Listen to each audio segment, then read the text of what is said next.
As an addiction recovery coach that focuses on helping people quit nicotine, THC, energy drinks, and adult media content, there's four key elements that I need everyone I work with to understand if they want to quit each or any of those addictions successfully.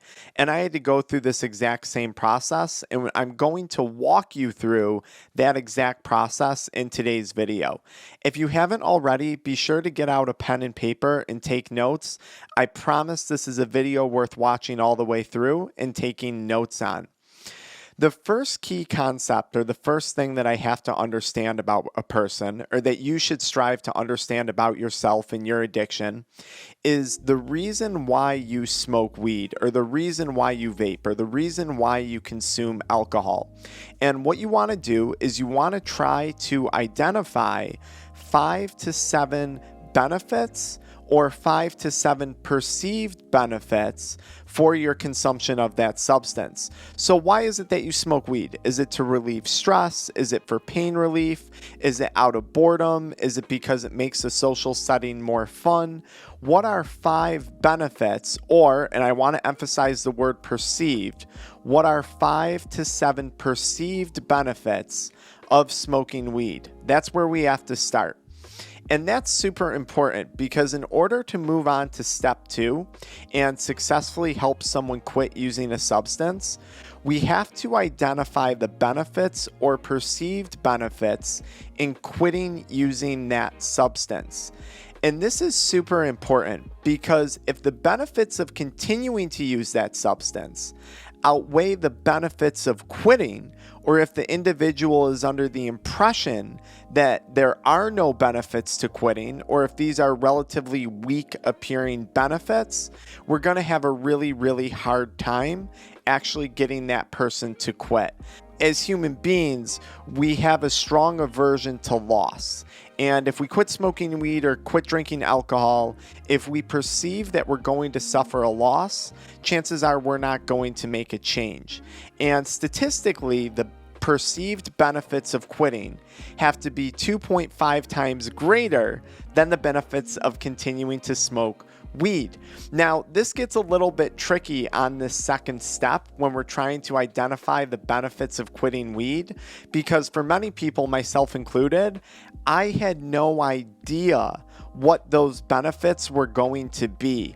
I had some idea, but I didn't know the magnitude of the benefits that I would receive in my sobriety and recovery process until I actually started going through and I actually started quitting.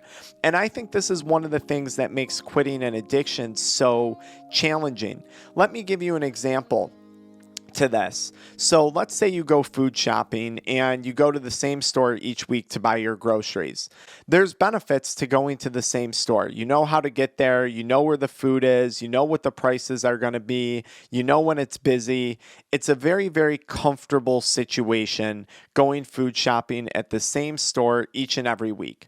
But what if I told you, if you were to just go half a mile down the road to store B, that the prices were better, the food quality was superior, there was no lines, and they have a huge sale on your favorite product every week, so you save even more money? Most people would say, oh yeah, there's a ton of benefit to me switching grocery stores. That's a no-brainer.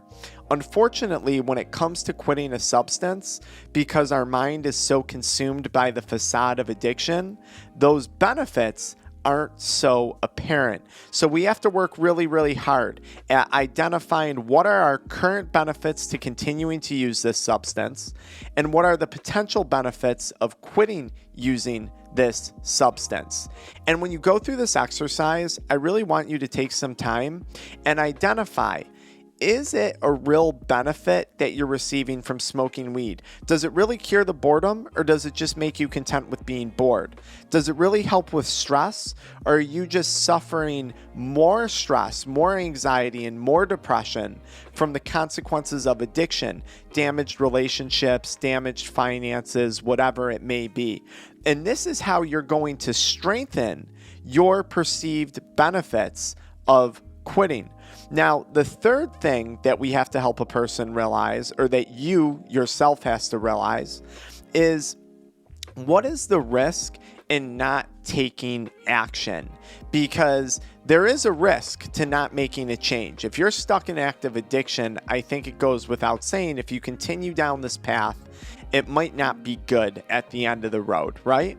So I think it's really important that you take some time and ask yourself, what if I continue down this path? What if I keep doing the same thing day in and day out?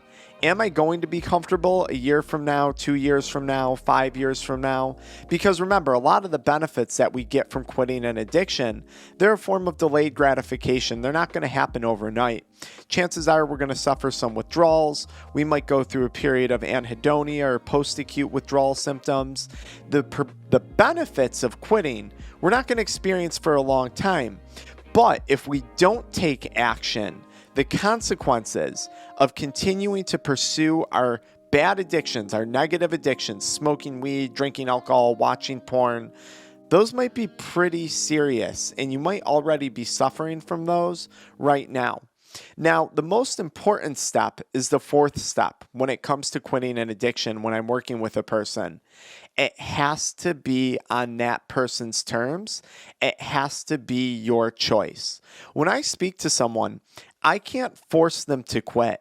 I can't tell them when to quit. I can't even really tell them how to quit.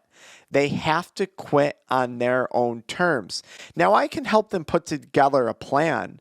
I can help reinforce the benefits of quitting, and I can help break up or dissect the lies that addictive voice has that person under the influence of. But at the end of the day, the choice to quit, it can't be your family's choice. It can't be your wife's or your husband's choice. It has to be your choice. You're not forcing yourself to quit. The reality is, if you quit today, you could go buy more weed tomorrow. But you're making a choice to become a non-smoker. You're making a choice to become a non-drinker. You're making a choice to become someone who doesn't watch porn. And if you did this exercise correctly, you're making that choice with ease, because the benefits of quitting or the consequences of not taking action are significantly greater or significantly outweigh if you were to continue down this path that you're currently on. And a lot of people that watch my channel, if you're watching this video right now, chances are you're not on a good path. Chances are whatever this substance is that you're addicted to, whether it's weed or nicotine, it's no longer offering you benefit. If it was, you wouldn't be here right now. Now, for me, the benefits of quitting weed were fairly straightforward. My health was in a really bad place. I was starting to get the early stages of Cannabinoid Hyperemesis Syndrome. My financial situation certainly wasn't where I wanted it to be. And my relationships were non-existent because I didn't have the ability to maintain a healthy relationship, because all of my focus was on my relationship with a drug, with an addiction. And when I quit, and when I determined that quitting would potentially benefit each of those categories of my life, it made the quitting process a little bit easier. It wasn't easy, but it certainly became easier, because then every day was no longer a fight. I wasn't fighting, oh, should I smoke? Should I not smoke? I made a decision to no longer be a smoker. I made a decision to no longer be somebody who watches pornography. And making that decision was one of the best decisions I've ever made. I can't even begin to explain all the benefits that I've received. And I just want to say again, I know it's hard, because right now you might not be in a position where you can even perceive benefits to quitting. But I think if you give it enough thought and you really take this activity seriously and you reassure yourself that you're making a choice, that you're not being forced to do this, I think you're going to do good, and I think you're going to have a lot of success. And I'm fortunate I get to see people's success every day on this channel, reading through comments and reading through emails and DMs. So I know it's possible. I know it exists, but I also know addiction is a very tricky thing. And I'm here to help you sort that out. That's what my job is. That's what I do for people. If you guys need more help with this, be sure to check out the pinned comment. I put information with how you can book a one-on-one session with myself.